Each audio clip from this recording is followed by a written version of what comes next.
And welcome everybody. If you have selected this video, you have selected the Virgin Islands International Online Chess Virtual Tutorials and Instructionals. Hi, it's again your host Colin Heim. We're going to go over a Queen's Gambit accepted, which is quite a rare line. We don't see it quite as much in modern chess. One of the reasons, guys, if you know anything about the Queen's Gambit, it's almost always mostly declined. Some grandmasters go for Queen's Gambit accepted, I guess, when they're feeling it to switch things up. I've seen grandmasters like Hikaru Nakamura, top-rated blitz player for a while, I think, in the world. Saw him in a couple matches against other grandmasters play the Queen's Gambit accepted. We're going to go over the Queen's Gambit accepted here in this game, and it's very instructive, this game, 47 moves. We'll try to take our time. I won't try to take too much time in this video covering it for everyone else who's watching and participating. Thank you guys if you did select this video, by the way. You should get a lot out of it. It'll teach us about why it's a little better for white in some cases, depending on how black follows up. So let's get started. D4, D5, knight F3, and knight to F6. Okay, so C4.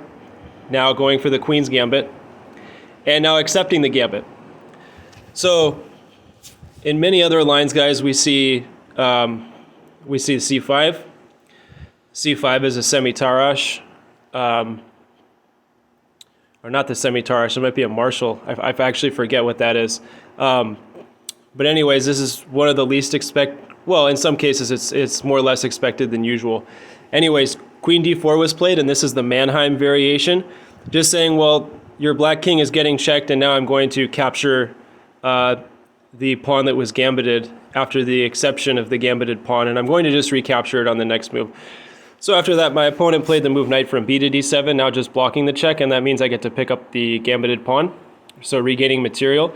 Knight to C6, attacking queen. Queen goes back to D3, and now H6. Bishop to C4, knight from F to D5. Knight from F to D5 was a strange move. I didn't think that it was the best move in the position. Perhaps it was better to just go for maybe E6, maybe develop the bishop. Yeah, so the computer likes all that kind of stuff.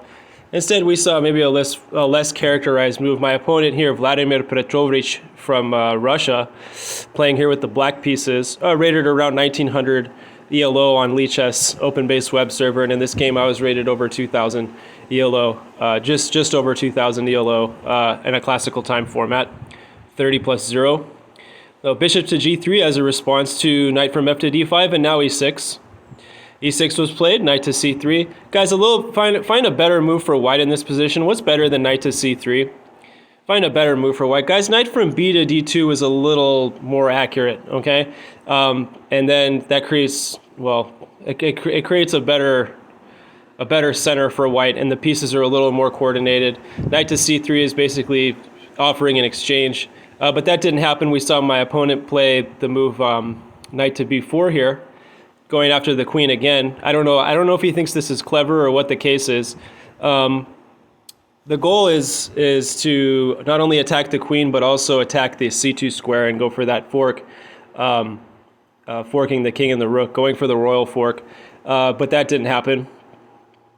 Not after queen to B5. This was a highly unrecommended move by the engine. The computer didn't like this move at all. Not that I'm threatening the B4 knight, because the B4 knight has, well, E6 was played, so the bishop covers B4 square. My opponent played the move knight to C6, and as a response to knight to C6 blocking the check, I played knight to E5 and maybe offering an exchange. And after bishop to D7, guys, not wasting any more time, just capturing D7 with the knight. Queen captures D7, and rook castle queen side. So long castles now from white, and it is black to move. Can you guys guess the move that was played in the position without looking at the notation below? Can you guys guess the move that was played by black here? A6, right, just going after the queen now. And something that I like to do in some cases, maybe in this game. This was kind of a simple game. Again, I wanted to say that this game was very instructive. I mentioned that in the introduction, in the opening of this video. Congratulations, we're 5 minutes in if you guys are still there.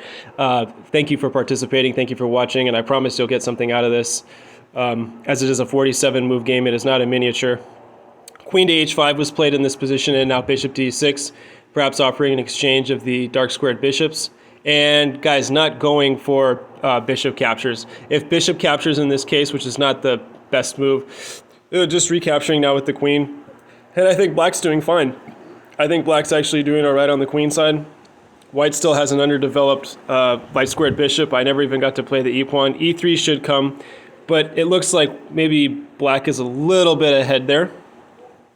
So instead, guys, going for d5 now, attacking the knight as well as e6 pawn, and my opponent evading now and going for some attack now.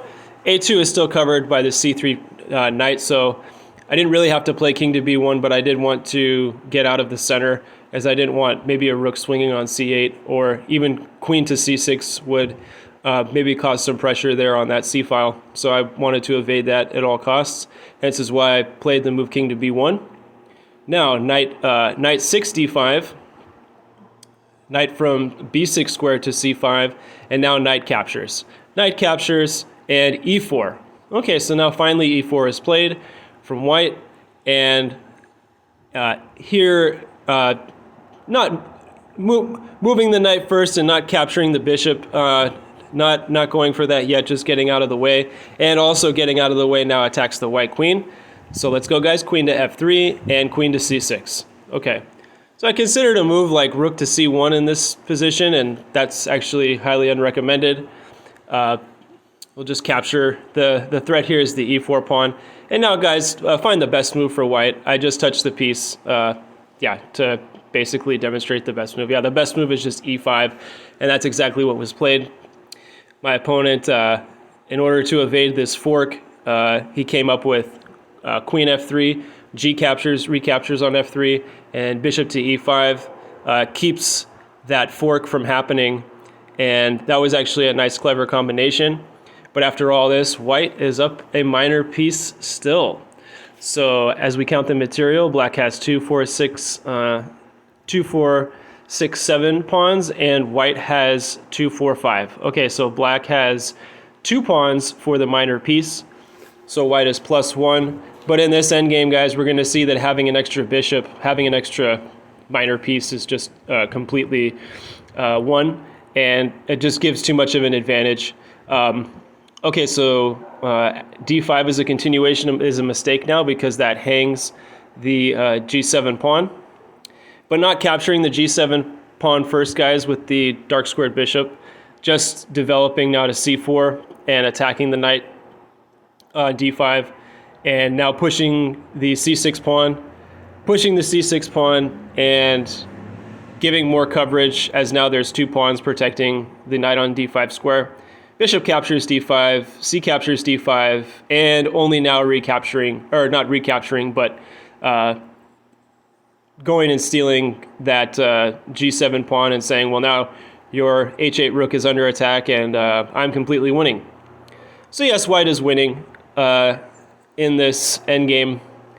But let's go a little further, however, and demonstrate how to win it when your opponent doesn't want to give up. So my opponent here from Russia, Vladimir Petrovich, he did not want to give up. He wanted to keep playing, and let's show what happened in the game. Bishop h6, rook to g2, rook d to g1, offering exchange of rooks, accepting the exchange, and king to e7 square. Bishop to e3 and rook to h8, eyeing h2 pawn. Bishop to c5, king to e8, and bishop to d6. Yes, king to d7, and now comes bishop back to g3. f6 and f4, f5, king to c2, now walking the kings up the board, getting to the center. Rook swings over to c8 to attack that white king, and white king goes to d3, and now h2, h4, after another attack on that h2 pawn, and b5, trying to go for something here, black, but it's not going to be enough. It will never be enough here. a3, h5, a5, ba5, rook a4, planning to capture there on the a file. Rook a5 is coming. Rook captures a5, h6, h7 before that, so h7, and now the pawn is going to get promoted. And let's show why it's going to get promoted, even after rook h8, just defending now.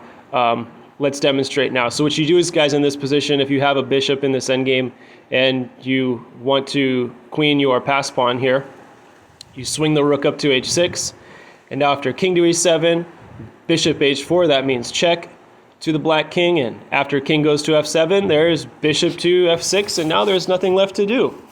The bishop is covered here, so there's no way to capture the bishop, as the rook on h6 already has the bishop defended, and there's virtually nothing else to do here.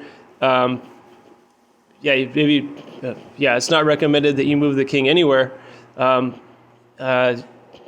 What does the computer like here for black?